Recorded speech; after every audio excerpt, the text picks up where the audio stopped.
that moment, I was just like, I don't know if I've ever had anyone look at me like that. Or if they have, I didn't notice or care. So it was just, whoa. I just felt a jolt into my body, like I was struck by lightning or something. Hello, and welcome to the Coffeeshop AU. I'm Jay, your host. I'm trans, non-binary, neurodivergent, and currently based in Seoul, Korea. My pronouns are they, them, and I believe that queer folks like me deserve more safe spaces to be ourselves and to share our stories. To help me do just that, today I am here with my friend RV, who's joining me from an ocean away. Hi, RV. How are you? I'm good, Jay. How are you doing today? I'm good. I have this gigantic mug of hot Americano in front of me because I am still kind of trying to wake up. Because it's morning time for me, but it is evening for you. Yeah. So it's like after 8:30 at night here, and I am not having a hot drink. I really wish I was. I went out to the grocery store. I forgot to buy matcha. Oh no. I wanted to buy matcha, and then I got everything else on my list, and then I realized, oh, I forgot to put matcha on my list, so I am not drinking a nice warm mug of matcha as I would love to be right now. I am just simply drinking water. But yeah, I like for you that you're having a nice hot coffee to wake you up. Thank you. I'm a little sad for you. Is matcha your favorite drink? It is. I am a matcha girly through and through. I love to drink matcha, eat matcha flavored things. I love to smell like matcha. I'm just grass. I am grass. I am nature. Okay. Yeah. So tell us a little bit about who you are and where you are and why you are. Okay, so who am I? Simple question. Who am I? All right. Hi everybody. I'm RV. I am not a recreational vehicle. Just to make that clear, you cannot ride me without my consent. But like Starting off full gear. yeah, right on brand. This is very on brand for Jay and I. That's true. No, those like the first initials of my two first names. I'm currently in the Cayman Islands in Grand Cayman. I am born and raised here. And yeah, I just recently moved back here from London. So that's the where I am. Mm-hmm. But in terms of who I am, oh gosh, who am I? Okay, well, if I was to describe myself, I am a Black cis woman, Afro-Latina. Phenotypically, I don't look fully Black, but I am mostly Black. I have a Black mom, and my heritage is Caribbean, so I am Caymanian. But my grandfather, my mom's dad is from Belize, and my dad is from Honduras. So... Right. I have a lot of different mixtures. I have like Latin Caribbean cultures in the mix. So very colorful, very flavorful upbringing. Yeah. Very proud of that and proud of who I am. I'm a cancer survivor and I really have a lot of love to give. I really care. I have big dreams for myself and for the people around me and the world that I live in. And yeah, I feel like that's who I am. Determined, resilient, caring, and I think I'm a bit funny. I make Jay laugh sometimes. Yeah. So yeah. You do make me laugh. Why does this sound like like those like dating videos, like those like profiles? Like from like the early the 90s. I think it was like those like very vintage. Yeah, the video ones where you like record yourself talking. I like long walks on the beach. Yeah. Oh my gosh. Yeah, that's what that felt like. Which you literally have access to. Yeah. Do you like long walks on the beach? I do like long walks on the beach. I'm very grateful to be like in nature. I love it here. Honestly, I have been on the search for home for the last like 12 years. I mean, moving to London 12 years ago, and then moving back to the Cayman Islands for a bit, then moving back to London, and then moving back to the Cayman Islands for a bit, and then, pandemic happened, then moved back to London for a bit, then moved to Korea. We'll get into that. That's where Jay and I met. And then moving from Korea back to London this year, and then from London back to Cayman. And honestly, in all of that, I realized that home was always home, you know? I feel so at peace here. Everything that I value, well, most of the things that I value are here. I have the beach, I have nature, I can see stars at night, I can see planets sometimes. I feel so great. Yeah, you sent me pictures of the night sky, and I could see the stars in the photo, which is amazing, and the palm trees. How could you not feel at peace? It's beautiful there. Yeah, I love it here. So let's talk a little bit about how we first met. As you said, you were in Korea before you moved back to London, before moving back to Cayman. How would you describe our first meeting? Okay, alrighty. Well, let me set the scene. I'll set the scene for y'all. Always. It was November 4th, a Saturday last year. Gangnam. A vegan restaurant. I was not expecting you to mention the exact date. That's impressive. I am an elephant in that way. Like, I am very sentimental. I remember dates. And, like, I will remember, like, at least, like, the year if it's gone, like, a lot of time. Yeah. But I try to make note of dates so I can be like, oh, yeah, this was the day and year that I met this group of friends or this particular person. Because, I don't know, it just feels really special. But yeah, I know the exact date. I still have it in my calendar. Okay. And it has lunch with and so you are one of the in there. Right. So yeah, so we met through a friend, and everyone there is queer, and there's intersectionality of identities and backgrounds. Yeah. I just thought that was so cool that we all came together and found each other in South Korea. There were some amazing vegan pizzas and Oh burgers? my God. Did somebody have a burger? Maybe. Yeah, I think Yeah, there were nachos or something. It was like a really well, the food was great. That's what I'm trying to say. The food was just really good. Yeah, the food was amazing. I mean, I was thinking about the food as well. Yeah, so it was just this, little quirky group of queers meeting up at this vegan restaurant. I remember speaking to this particular friend about how I'm looking to meet more queer people in Korea because I had just come out a few months prior, and they told me, it's like, yeah, I know somebody. And they're pretty like in the queer community in Korea, or like in Seoul specifically. So I was just like, okay, awesome. Yeah, like invite them. Let's meet and see how this goes. So I remember the three of us got there. We were just kind of hanging out and going through the menu. And then you walked in. And I just remember watching this just stunning, well-dressed human being just walk by with like almost full black outfit and like really cool haircut. And he had this like cool like bag. I don't know if it was like a satchel or something. And I was like, oh my God. A cool Wow. I was just a cool human being in an almost all black outfit with a satchel. I love that description of me. I mean, Thank you. I was just like, wow, they're really attractive. Wow, they're really well dressed. I was like, okay, awesome. Wow, you're really stroking my ego right now. Oh, yeah. Thanks. I mean, the sentiment was pretty similar. Like, I saw the three of you sitting there, and I was like, wow, these people are just radiant. You looked so happy to be there, which is always a good sign when you're meeting anybody for the first time. This is starting to sound like that date thing again, but it was like a friendship blind date. I didn't know who I was meeting, and you were really like, I just remember your smile, because you're always smiling, and you had a little white streak of hair like at the top of your head, and I was like, whoa, that is so cool. And I probably asked you, oh, is that natural? Because I really thought it was just the most awesome thing I've ever seen. And also, you just seemed so happy. And I love happy people. That was my first impression of you.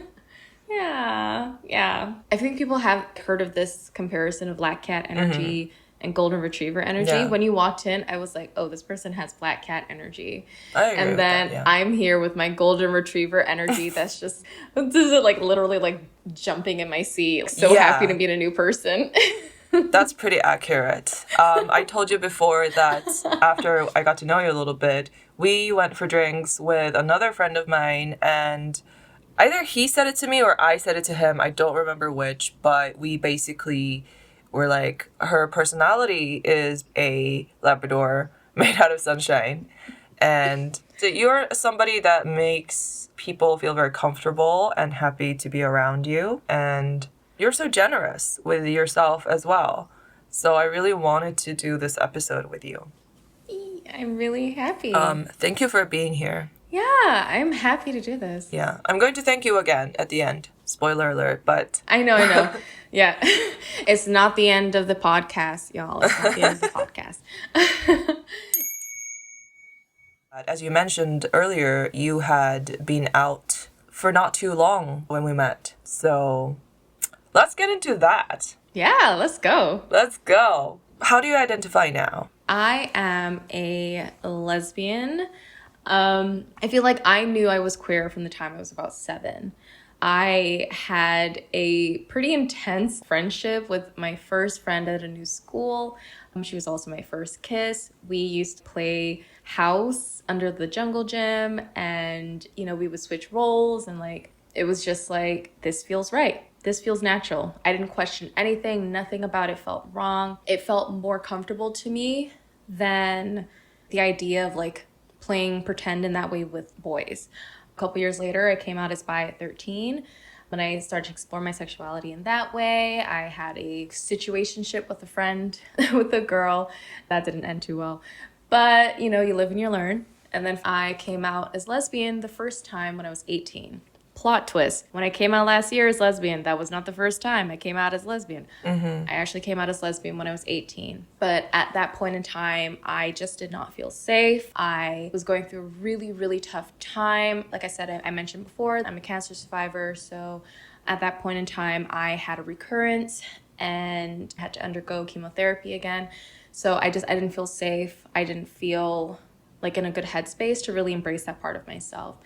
But part of me wishes that I didn't run back into the closet, that I had held on to that when it happened, when that first cracking open happened and everything made sense to me. I wish I had held on to that and I'd listened and saved myself, over a decade of what I felt was confusion in my life. It just felt like I went from queer to bi to lesbian to back into the closet to bi to to bi, maybe asexual, maybe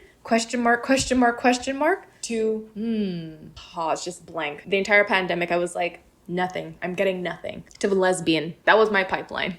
That was my journey in essence. But yeah, that's Listen, I'm definitely going to draw up a timeline for your journey to help with understanding, because it's important. Yeah. This is important. Thank you. Yeah, but that's just been my journey. And now I am a year and a half into my journey. I came out last April, and in the last year and a half, I feel like I've really, really gotten a lot more comfortable in myself, in my sexuality, and just who I am as a person. And I feel like part of this confidence comes from that. There's a lot of other parts about myself and my life and my journey that factor in. And my sexuality is a part of myself as a multifaceted human being. It's a very important part. But in the grand scheme, it's this is one part of myself that was really necessary for me to come to terms with, and then everything else fell into place around the same time. I'm feeling pretty good, and yeah, I'm happy to be who I am. I'm proud to be lesbian. Hell yeah! You mentioned a situationship with your friend was that in middle school or high school?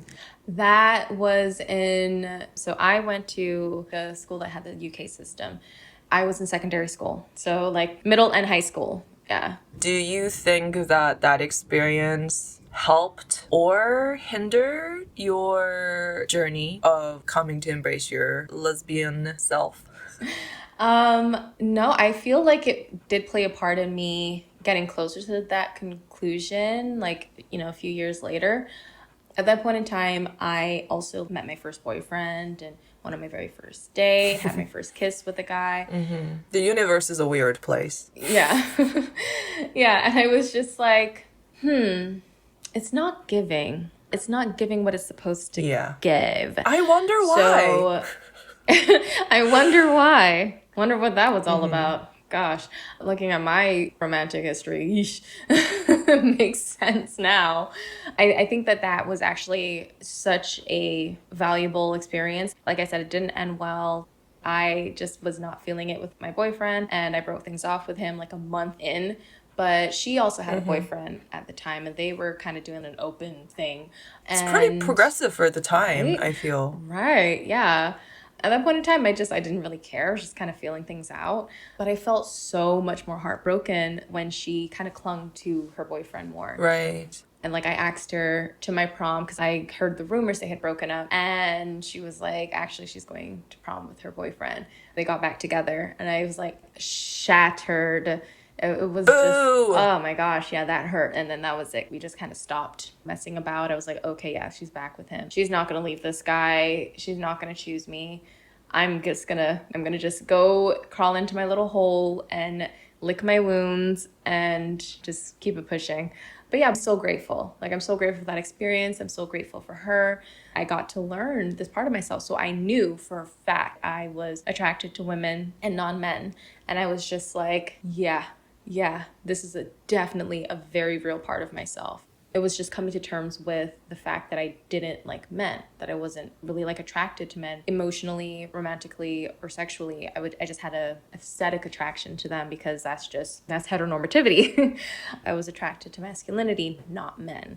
The two are not necessarily synonymous. That's right. I remember you were saying that when you still thought that you were probably bi and still attracted to men, the kind of men that you found yourself attracted to were people with more feminine aesthetics. And I thought that was really interesting. As a pansexual, non-binary person, I also find men with feminine aesthetics, I would say like androgynous style, quite attractive. But that's not just an aesthetic appreciation for me though. Like I do find them, I think it's interesting that two people can be aesthetically attracted to the same type of people and your orientation could be so different. Yeah. Your aesthetic attraction doesn't necessarily have a lot to do with your orientation sometimes, and sometimes they are a clue to your orientation. Yeah. You know, like for me, looking back at my track record, have I actually ever really been emotionally, romantically, or sexually attracted to men in my experience? And like, who were the men that I actually found? Oh, wow, I want to approach them at least. And then actually talking to them, going on dates, trying to get closer. And it was just like, no. But yeah, like I found like a more traditionally like feminine qualities on cis men very attractive. And for me, that was a clue to my lesbianism. And for a lot of bisexual and pansexual people, that validates within themselves that this is a big thing. They are very queer because they appreciate gender non-conforming people in that way. Like to see somebody who is, you know, assigned male at birth, really like coming into their femininity and embracing that, that is so interesting and so cool and can be so attractive and vice versa. But for me, that was like a clue. It was just like, oh yeah, you like pretty men. You're really drawn to these pretty men. I want nothing to do with them beyond the fact that they're pretty. But like since having that crack open of like, I'm actually lesbian, I really do not care about men in that way. I don't feel that aesthetic attraction towards any man really. Is kind of like an objective, they're pretty or they look good, but I'm like, I feel nothing now. In the last year and a half, Oh, that's shifted. yeah, it completely shifted. So I don't even pay attention anymore. Yeah, I don't really find any man attractive, but I was just objectively be like, oh yeah, okay, I see why people get it. Yeah. I think a big part of getting to define your orientation, your sexuality, and who you're attracted to is, unless you are pan, like me, unless you are attracted to people of pretty much all genders, then figuring out what you're not attracted to can be a huge part of finding out who you are, or a big part of yourself.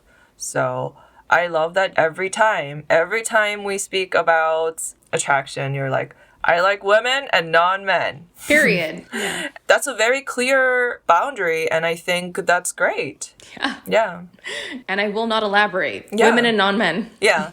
And if you don't know what that means, non-men, go look it up. There are many, many genders in this world. I am one of them. And, you know, some people are attracted to me. Thank you very much.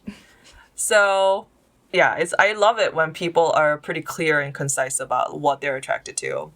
Unlike me, I'm like everything, everyone. You're rated E for everybody. Yeah. And I love that for you. Well, what does that mean though? Like explicit? Is Rated E, explicit. Yeah, no, rated E for everybody.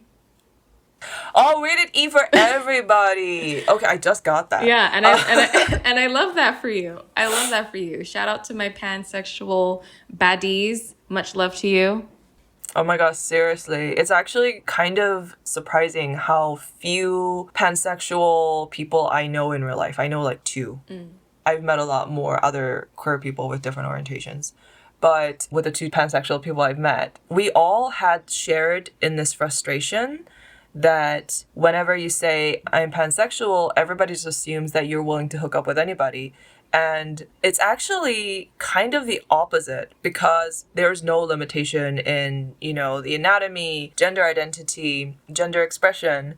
What we're looking for are like other qualities that are even more specific, that are very much aligned with our values and like what we think are important in people. And it's very, very rare to find those people who have those qualities and like us back, and we're attracted to each other on similar levels, and we're just like, it's really, really hard to find people we're attracted to, even though on paper we have a wider pool of people we could potentially be attracted to. Yeah, it's still okay to be selective, you know? Yeah. I feel like as a lesbian, people will be like, oh, yeah, so then you want to date every single girl that you see or every single, you know, non-man that you see. Like, that's not the case. But like in terms of the size of the pool, even though your pool is wider, I totally understand. And I think it's so valid to be selective and to feel like, yes, there's no limitations in who the person is physically or how they identify, but in terms of their energy and who they are as a person at their core, that's what really matters. And I think that's awesome. Yeah, it is awesome. I have another question for you. What prompted you, if anything, to come out the second time as a lesbian? Okay, yeah, so I'll keep my ting brief. It was essentially an encounter with a queer woman in a certain establishment in Seoul. Nope, that is not the way. That sounds so seedy. I am not comfortable with that description. I don't like it when queer people are described with those with those terms. You establishment. Oh gosh. Just to be clear, she was not a sex worker, right? Yeah, no, and this was not a brothel. Okay. No judgment if she was, but this is not what we're talking about. It's only because I want to save more of the details of this story for future episodes. So I'm not going to go into deep with this. But you know the full story. You were there for, the tail end of it. I had just gotten over that crush on that woman. No, when we met, you were deep in the crush. You had set up another appointment to go see this person. Oh. Because you were going to her place of work to Yeah. Yeah, I forgot. Oh, gosh, I lost my timeline. I thought you were an elephant. No. Well, because my brain, because I was a little bit traumatic, for me, my first ever, what I feel was my first ever real crush. This was my first ever real crush. This was when I felt those feelings that everyone around me were feeling, that I was like, I don't get it. I felt like I was cooler and I was better than all the other girls in a way, because I was like, I don't know why they're losing their minds over these boys. Girl, be so for real. No. I know now. And that was absolutely diabolical. I did not know that my heart could dance and twist and turn in the ways that it did in like the 6 months that I was just like pining over this woman. Anyway, okay, I'll give y'all more details. Essentially, I went into a piercing shop in Hongdae. That is the area in Seoul that Jay told me was lesbian central. And it made a lot of sense why I was just vibing with the vibes out there unknowingly. Because at that point in time, I was in the question mark phase of my journey. Where I didn't have a label. I didn't know. I was like, I don't think I'm bisexual. I keep going back and forth and I'm like, I don't know what I am, but I just know that I went into this store. I went to go get a daith piercing and I found this place that was really popular, had really great reviews, very like foreigner friendly. I was getting my Korean up and I'm very, very proud of, how much I learned over the time I was living in Korea. But I was like, okay, in terms of like getting a piercing, I don't know if I'm comfortable not having anybody that didn't know any English and I didn't know as much Korean to describe what I wanted. That could be a little disastrous. Yeah. Potentially. Yeah, there's needles. There's needles involved, y'all. So, I found this place and I walked in and I just remember seeing this very handsome woman, this tiny 5'2" handsome woman with this nice all black suit. And she had glasses on and a really short haircut. And she looked very androgynous, masculine presenting. And I was just like, oh, the way she like carried herself around the store and everything, I just could not take my eyes off of her. But I was like looking and then looking down, looking and looking down. Got my piercing, had a really nice day out. It was a really great weekend. But I couldn't stop thinking about her. And then I went back a month later to get my conch piercing. And she was the one who did that piercing for me that day. And this particular piercing place has the smallest rooms in the back for you to do the piercings. So we are basically like knees in between each other, like this close. Hot. Because you have to be very close so that the person can see and they can like get the piercing done. Yeah, that's true. So like she's right here and I am losing my shit. She's literally like, breathe. And I'm like, I'm trying. I'm trying to. Oh my God. That was like the longest 20 minutes of my life. I was like, 20 minutes? I don't know why it took that long. Because you couldn't breathe. Because I couldn't breathe. And she's like, I'm not gonna pierce you unless you breathe. She was alarmed. And then on my way out, like, oh God, like this is just so dramatic. On my way out, I love it. I accidentally forgot my umbrella because it was raining that day.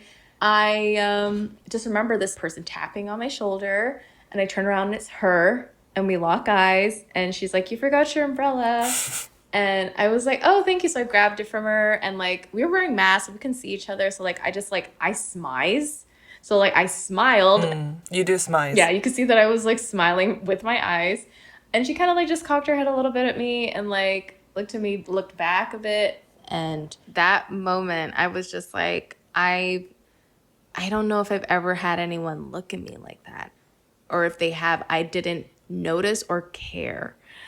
So it was just, whoa. I just felt a jolt into my body. Like I was struck by lightning or something. And then like I just walked off and I was like, oh my God, what was that? Oh my God, what was that? Oh my God, what was that? Something, yeah, I had to really sit with myself. So for the subsequent weeks, over the course of 3 weeks rather, I sat with myself. I really, really was like, I can't stop thinking about this woman. I don't know what's going on. And then I remembered that the year prior, when I was still in my question mark stage, a queer friend, a queer femme, non-binary friend, they sent me the Am I a Lesbian Masterdoc? Am I a Lesbian Masterdoc? Yeah. Am I a Lesbian Masterdoc? Okay. So the Am I a Lesbian Masterdoc is a document of prompts to help you like differentiate types of attraction, like aesthetic attraction versus actual sexual attraction. Also introduced me to the concept of compulsory heterosexuality or comp het. I did some research on it. I also saw that like people said that there's some bi erasure and stuff like that. So I was like, okay, let me be very mindful. Let me tread lightly with this because I also don't want to deny myself the possibility of being bi either. Let's not be biphobic out here either. But I My gosh, the amount of like rope walking we have to do Yep. as queer people is insane. I can't. I have to make sure that I'm not excluding this part of myself Mm-hmm. just because like that like everything, no matter what you Yep. turn out to be, you're a minority. So you're like, I have to be really mindful. Be very mindful. Yeah. And you're already trying to figure it out in a world where there's Yeah. so little like visibility for people Yeah. who look like you, who are like you. It really, really is. So it's like it's a minefield. Anyway, once the dynamite goes off, like, oh, mines are not dynamites, I guess, but once it explodes, it's like everything is, whoo, like it's the worst and the best. Yeah. Yeah. It is definitely, it is a journey for sure. So, like, I don't think that the doc is like a one size fits all, this holy grail of information. I still think that you're allowed to explore things within yourself, still question things within yourself, Of course. do even more research, take anything that you see or learn off online with a grain of salt. Right. If you can talk to a queer person or the person with the identity that you are like, I'm trying to figure out if I'm lesbian. I'm trying to figure out if I'm bi. If you can meet somebody who identifies as that, having conversation, getting some lived experience, and seeing if maybe that helps you to figure out within yourself. Sure. And if you don't figure it out, or if you don't have a label, but you know that who you like is who you like, then that's okay as well. I did want to kind of put that out there. Yeah. In terms of talking about queerness and like queer identities, I don't want anyone to feel pressured to figure it out either. Yeah. You're allowed to just exist.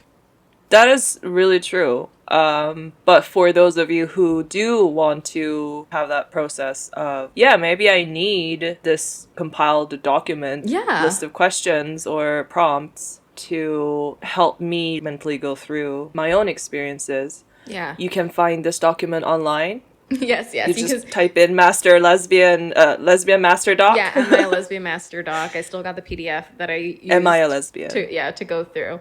It is still available online, and I personally was able to come to that conclusion within myself with the help of the doc. But also really allowing myself to be present and when I'm feeling attracted to someone, and dropping down in my body and like seeing if I am having any really visceral reactions.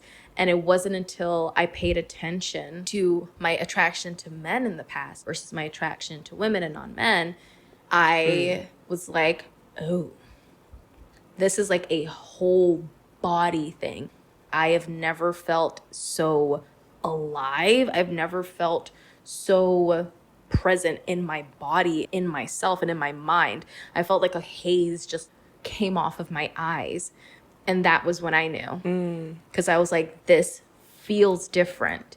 Right. Then I finished the doc. I sat with myself a bit more. And I cried. I cried because I realized, oh, I don't like men. I never did. I have been pretending. I've been an imposter. I've been a shell of myself for decades. I felt so fake. I had to soothe myself, reassure myself, and heal that part of like feeling like I was just an imposter. Like, who was I? What was I doing? The shame of that. Unpacking that's a whole other thing. Yeah. It's an ongoing process. Yeah. You don't come out and then it's like all sunshine and rainbows. It's, okay, now I've got this entire attic full of boxes to unpack and go through. Yeah. That's what it means, right? Like, that's why it's a journey, because you have milestones, but it doesn't end with an event. Yeah, for sure. There's no, like, conclusion. Everything is just part of the process. Yeah, it was hard. I cracked. I felt betrayed by myself, by society, by my culture, by religion, by all of these external influences that made it so hard for me to embrace who I am. And then I remembered the world that I live in.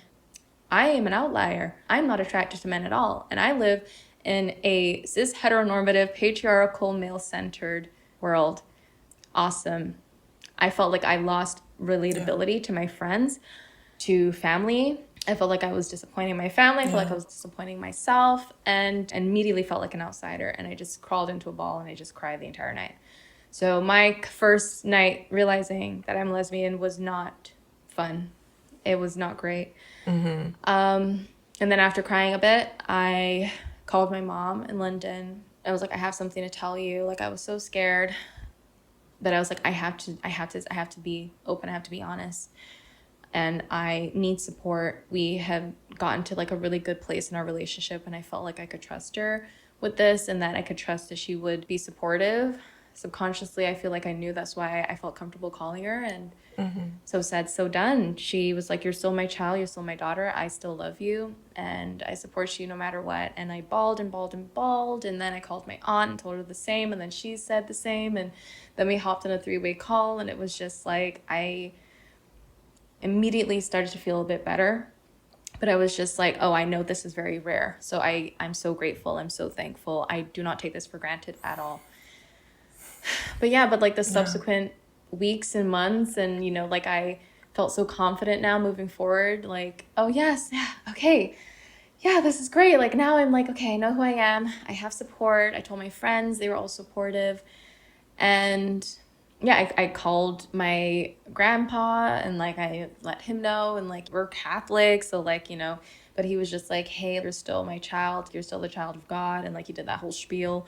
So that was really nice, and I realized just how much of a blessing and a privilege that is. So I don't take that for granted. Yeah, it really does sound like your family, your friends, you pick out your friends usually, especially if you're in adulthood, you have some control over what kind of people become and get to stay, remain your friends. But your family, you don't get to choose. And it sounds like, even though it was understandably terrifying for you to realize that you are actually really not attracted to men in any way that's recognized by society, basically as valid, for femme people, cis women, to be attracted to men is just taken as a given. And when you lie outside of that, it can be an isolating experience. And we've talked about that before. But in spite of that, your family was somehow very supportive. And yeah, that's really heartwarming to hear. I love that for you. I'm so glad that they were there for you. Yeah, thank you. Yeah, that was definitely something that I was so worried about, and then I'm so grateful now that I have, yeah, that I don't feel like I have to hide, and I don't have to feel like an imposter anymore. So yeah, then, you know, I ended up in a very long crush, a very long period of limerence. Look up limerence, y'all. It is essentially romantic obsession. You're talking about the Yes, yeah, piercing. the piercing. Yeah, the piercer. The person who pierced through your heart. Oh God. Pierced my ears and pierced through my heart, that's for sure. Um yeah, but like, yeah, seeing her and like just wanting to see her, and then we exchanged Instagrams because I asked her for queer bars and women's only queer bars. And yeah, like we spoke for a bit, and then we see each other when I go in there to get new jewelry or like my piercings done. I was going in there like every weekend, every other weekend. And then I tried to ask her out, and that fell flat, and it just, yeah, we just ended contact, and it kind of fizzled out. But it was still like, oh my gosh, you know, it was my very first crush. I was like, oh my God, my first ever crush. She might be my first girlfriend. Like, oh my God, like, yay, it finally came out. That means I can go after the people, you know, who I like. And well, So I just see it as a very like adorable, if a little intense story. If you've literally been suppressing yeah. or like been denying or were made to deny your attraction to humans, other humans, for like so many years, then of course it's gonna come bursting out. And I just love that it happened at a piercing parlor, because that is such a queer, like, I don't know, tattoos, piercings, anything a little bit edgy, I'm like, that's queer. That's very queer. Yeah. It's the perfect backdrop for a first ever proper queer crush. Yeah. Yeah. And she was queer also. Like when we Right. DM'd and we like really got to know each other, know about a little bit about each other's stories. Yeah, she identified as bi. But yeah, that was, yeah, it was pretty intense. And, you know, I have like forgiven myself quite a bit for like leaping and trying to run before I could crawl. Right. Literally not even a month out, and I was trying to talk to this woman, and like I didn't allow myself or give myself space to really just sit with myself and grow as a lesbian woman and in other ways, you know, like I didn't give myself space for that. But I am still like, you know, I show myself compassion for that time, and I'm like, you went with your feeling, you went with what felt right at that moment, and that's okay, you know. Yeah. I did make sure that I was very respectful of her and her space. Like I went in as a customer, and then I wait to see if she had a window or if she came up to me. Oftentimes she would come up to me and talk with me. But yeah, you know, it is what it is. And my ears are fine. I've actually taken out some of those piercings since. Not because I'm like, oh my God, I don't want any reminders. No, I just, you know, think it was just a bit getting too crowded for my ears. But I did enjoy the look that I had at the end before I took some of them out. But yeah, like, you know, it was part of my experience. That's a big part of my journey and what led me to where I'm at now. Yeah. I am at a place where I don't really prioritize dating and like getting into a relationship. I feel like I'm valid in my sexuality regardless if I act on it or not. I know what I'm feeling, you know? Yeah. I know who I'm attracted to, and I can feel that visceral reaction, and eventually that will be something that I put on the table again and see how I feel about it, see where that fits in my life and what's important to me. But right now I am quite content that I don't feel that pressure. Yeah, exactly. You took that pressure off of yourself because when you come out as queer and it's based on who you're attracted to, as in, I am a lesbian, I am gay, I am bi, I am pan, then the immediate expectation from the people around you is that you'll start dating the people of the gender or genders that you're attracted to. And I think it's very easy to forget that there are so many other things about this self-discovery. There are so many other things that you need to rediscover about yourself, and communities that you want to find and to find support from. And dating is not the end all and be all of coming out as queer. Like, you do not need to be dating anybody to feel validated in the queer identity that you have discovered for yourself, because it's a continued exploration. It's not like, okay, now I'm this, and this is what my life is going to look like. For some people, it is like that. But for many other people, the work continues.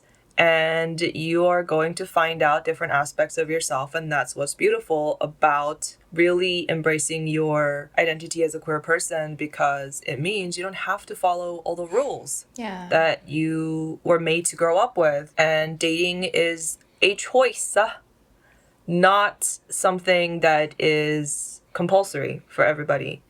So I think it's great that in the conversations that we've had recently, it sounds like you're exploring those other sides to being what it means to be a queer woman, a lesbian woman, in the specific community that you belong to and the place that you are living in right now. Now that you have come out twice, how do you feel personally about where you stand in your identity, orientation, who you are as a person?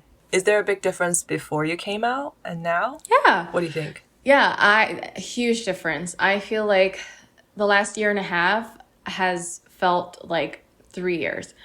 I feel like I have grown so fast. I have evolved so quickly.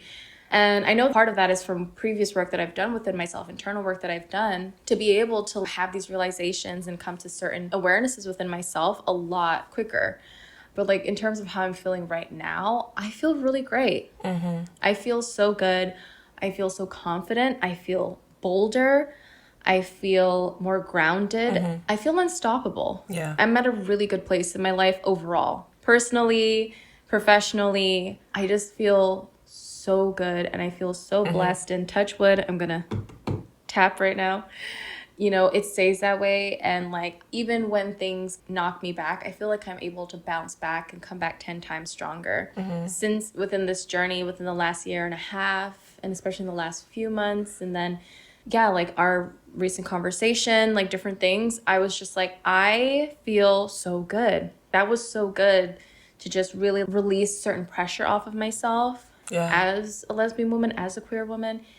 And yeah, just allow myself to be and allow myself to think about what's really important to me and what type of life I want to live, and that it's okay if my life looks different to what other people are doing or what my peers are doing or what my family, what they find important or what the people around me find important, that it's okay for what I want to be different, and that I don't have to date or get intimate or do anything with somebody, with people who I'm attracted to, just to verify or like validate my sexuality, because I don't expect that of other people. Yeah. I was like, if you identify as bisexual, as a bisexual woman, you have never been with another woman or a cis woman, you're still valid.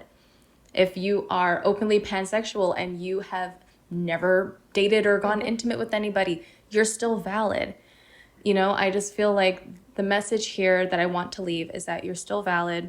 You are allowed to be who you are and feel how you want to feel and go about your life in a way that feels authentic, that is full of value and meaning and feels good to you. Exactly. And that's what I'm choosing for myself. And right now, I'm really happy and I'm really excited for my future. I'm really excited to live my life. Yay! What are you most excited about? What I'm most excited about these days and for my future is I'm starting a really awesome career. I got a really cool job recently that I'm so excited to start, and like the type of life that I'm going to build for myself, and traveling, my trip to Korea next year, like all the future travels that I'll have. Meeting people here in the Cayman Islands, a queer community, which is here. I met a queer friend, who was going to introduce me to like all of his friends and his community, and, feeling fulfilled in that way, having that sense of connection in that way. And yeah, I'm really excited for that. I'm excited to find community. I'm excited for my career. I'm excited for my life. Yeah. Yeah, that's so great. And I'm also excited for you. And lastly, because this is a Coffee Shop AU, I just want to end with like a relaxing note. So, is there anything that brings you peace in your life when things get a little rough? Yeah. Or when they don't? Yeah, or when they don't, like just in general. No, what really helps me feel at peace is being in nature. I'm very blessed to be on a beautiful island that is very connected with nature. Where I live on the island is very quiet. Another thing that really makes me feel at peace is a nice hot cup of tea, matcha. Going for long walks on the beach. Looking at the stars. Alone. Alone, yes. Looking at the stars. Yeah, looking at the stars, stargazing, and just being present with myself, learning how to drop down into my body. I feel so at peace. And like right now in my life, I feel very at peace. So yeah, thanks for asking that question. That's a good one. Perfect. I'm so happy to hear that. Because, we have really stayed in touch. Really, really stayed in touch. Our friendship really evolved over Zoom chat, like 7-hour Zoom chats, which we have regularly. I don't know how we do it. It just works. And so to have like really witnessed you go through the eventful few months or a year, we're nearing a friendship anniversary because we met in November, right? Yeah. You said November? Yeah, November. November, Yeah. and it's almost, by the time this episode airs, it might be November or past November, so. Yeah. Happy friendiversary. Happy friendiversary. You're a great friend, truly. Yeah, And you are too. thank you, as your friend, to have seen you through all ups and downs and like just how you handled it with strength and resilience and just self-understanding. It's been like really inspirational. So I'm just so happy to see you where you are right now. And thank you so much again for coming and sitting down with us and sharing your story. over water. Of course, it's an honor. Mm-hmm. Yeah, over my water. I will be back with my matcha. I will be very much on brand moving forward, y'all.